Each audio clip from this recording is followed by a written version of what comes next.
All right, buckle up, everybody, because today we are diving headfirst into a world with no more TikToks, no more Netflix, even your trusty toaster is out of the picture. Sounds rough. Oh, it is. We're talking Edge of Valor, the grand finale, the seventh book in Kyla Stone's Edge of Collapse series. Ah, yes, a series that's, I hear, causing quite the stir among its loyal readers. Oh, yeah, big time. We're talking scorched earth levels of passion here.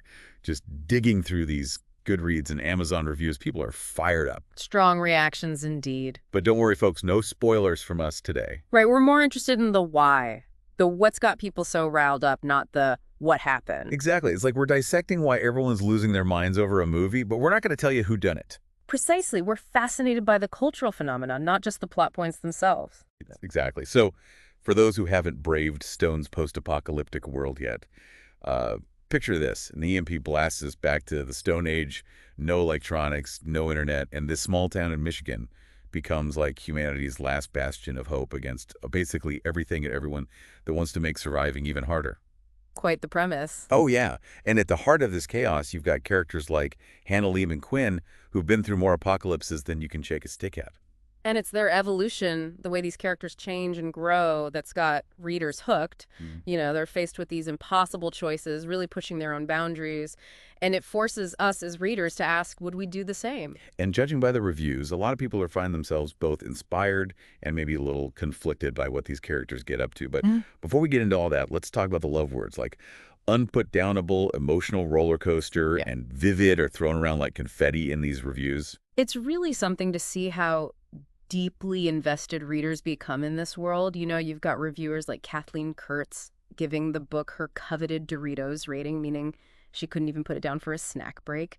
And then there's Jelly Bean, who admitted to sobbing through the entire book and then immediately planning to reread the whole series. Wow.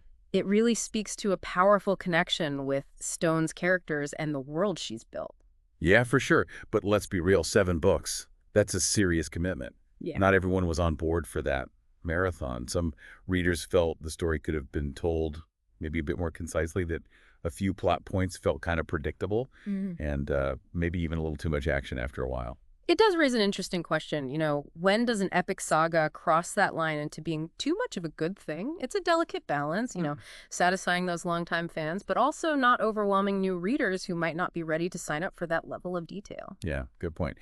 And speaking of potentially alienating new readers, Yeah. there's been some discussion about the lack of diversity among the main characters. Mm. The core group is all white, which some readers felt kind of limited the story's potential, especially since the whole point is about rebuilding society after, a global catastrophe. It's a valid point for sure. A post-apocalyptic world often explores these themes of community resilience, starting over, and reflecting the diversity of our real world could definitely add more depth and complexity to those explorations. Absolutely. But even within the fandom, people who love the books, there are some pretty heated debates going on. Like there's Sarah, who was not thrilled about waiting 7 books for Hannah and Liam to finally talk about a slow burn.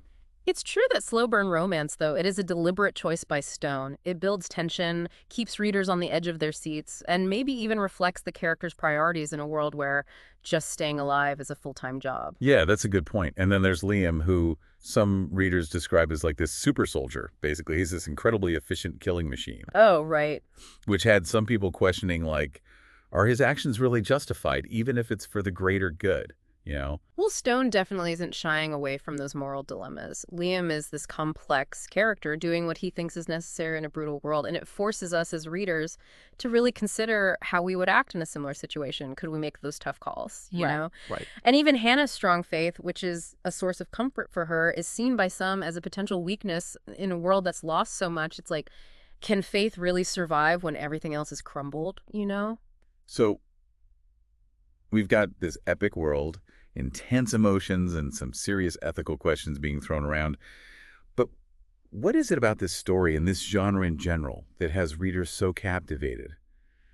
What is it about the end of the world as we know it that just keeps us coming back for more? Well, that is the million-dollar question, isn't it? I think the answer really lies in how Stone taps into some very primal fears and desires that I think we all share. Ooh, like what? Well, for one, there's the relatable struggle of everyday people overcoming just incredible hardship. It's not just about surviving the apocalypse, you Yeah. know? Yeah. It's about finding strength in community, rebuilding connections, figuring out what really matters when everything you thought you knew is gone. It's like those classic dystopian stories, like The Stand, or even think about The Last of Us. The world might be falling apart, but it's those human stories that really grab you. Right. And speaking of grabbing you, Stone throws in some pretty detailed survival strategies throughout the series. I mean, Mm. if you were actually dropped into this world knowing how to purify water or build a fire could be the difference between life and death. I'm a total sucker for that kind of stuff. It makes you think like, am I prepared if something like this actually happened? Yeah, it's funny. Isn't it? We might laugh at the idea of a zombie apocalypse, but there's this little underlying anxiety we all have about the unexpected. And Stone's books, they almost give you this like vicarious thrill of preparedness, like you're secretly getting ready for anything. Yeah. And let's not forget the action. I mean, these reviews are filled with people describing how they couldn't put the book down. They were staying up all night to see what happens next. It's like reading an action movie, but even more intense because you're right there in the character's head. Oh, absolutely. Stone knows how to build suspense and keep those pages turning. But I think there's an even deeper reason why we're so drawn to these end-of-the-world stories. It's like they allow us to explore our darkest fears in a safe, fictional space, you know? So we can ask ourselves those big what-if questions without actually having to face a real apocalypse. Exactly. It's a way to confront those anxieties about survival, about what we do in these extreme situations without the actual danger. And Stone doesn't just throw us into chaos. Yeah. She gives us these flawed, relatable characters who are finding love, building community, and proving that even in the darkest times, the human spirit can endure. So it's more than just explosions and fighting for survival. It's about hope resilience and what it means to be human, even when everything we know is gone. Precisely. And in that way, it transcends just being a genre and becomes this reflection of our own anxieties and aspirations. It's like holding up a mirror to our own humanity. Now, even with Edge of Valor wrapping up this epic saga, there are still some loose ends and unanswered questions that have readers buzzing. For example, the villain Poe remains this shadowy figure with a lot of mysteries surrounding him. Could this be Stone setting us up for a spin-off series, maybe? It's definitely a possibility, leaving some ambiguity around a compelling antagonist. Like Poe leaves that door wide open for future stories.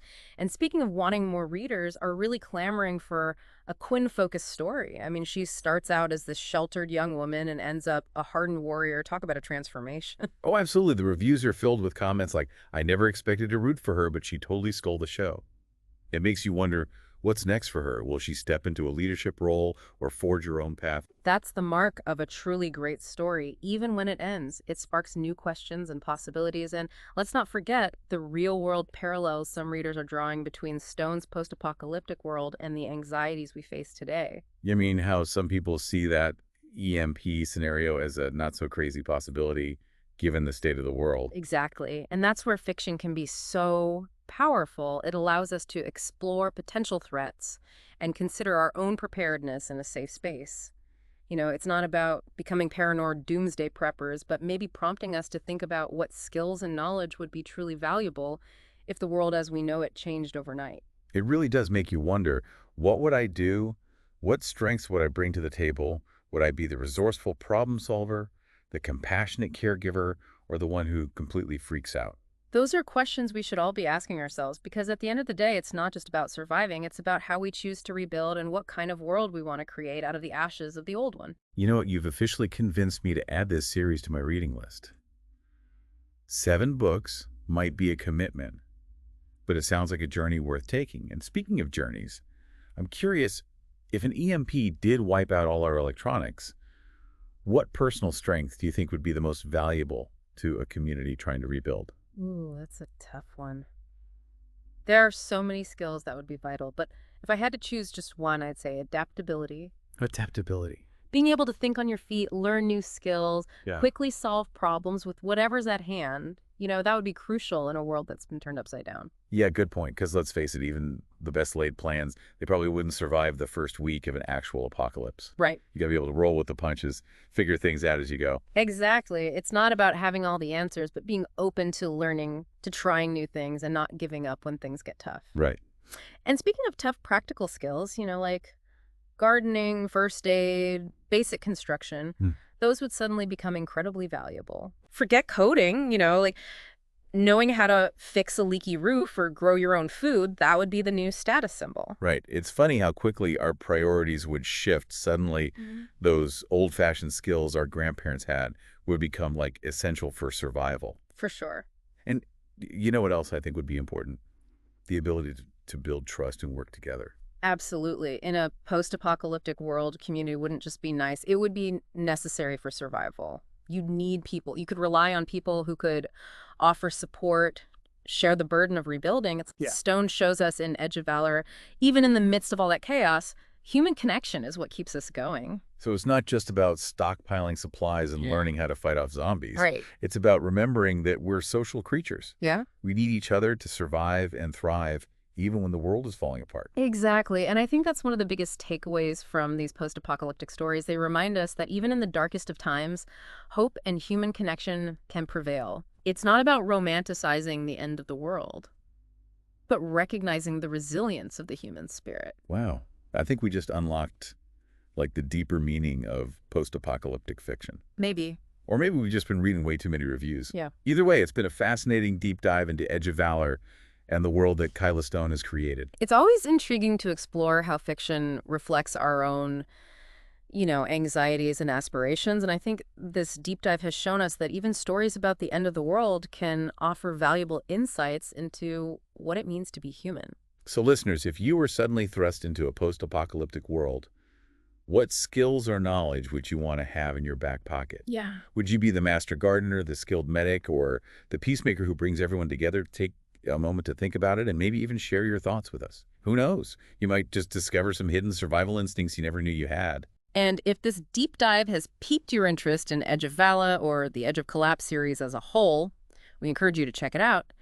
You might just find yourself surprisingly invested in the fate of Hannah Liam Quinn and the rest of those survivors, fighting for a future in a world that's lost its past. Thanks for joining us on this post-apocalyptic adventure. Until next time, keep exploring, keep learning, and remember, even when the world seems like it's ending, there's always hope to be found in the connections we make with each other.